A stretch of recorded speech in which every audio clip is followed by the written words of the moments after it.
Bar association ప్రతిష్టాత్మకమైనటువంటి ఎన్నికల్లో నిష్పక్షపాతంగా చాలా చక్కగా ఎలక్షన్ కమిషన్ ఎన్నికలు నిర్వహించడం జరిగింది. అందులో భాగంగా నేను ఇప్పిలి సీతరాజు వైస్ ప్రెసిడెంట్గా పోటీ చేశాను.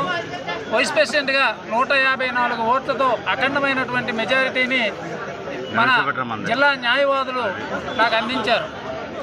అందరూ విజ్ఞులు, అందరూ చాలా తెలివైనటువంటి వ్యవస్థ ఇక్కడ ఉంది.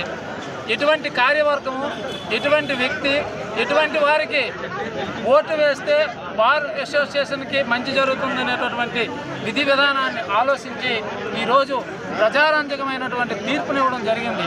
ఈ తీర్పులో భాగంగా ఈ బార్ అసోసియేషన్లో ఉన్నటువంటి సభ్యులందరికీ నేను ఎల్లవేళలా ఏ పని చేయడానికైనా సిద్ధపడుతూ బార్ యొక్క పరువు ప్రతిష్టలను కాపాడుతూ 24 గంటలు బార్ కోసం ఏ పనికైనా నేను సిద్ధపడి ఉంటానని ఈ సందర్భంగా తెలియజేస్తున్నాను.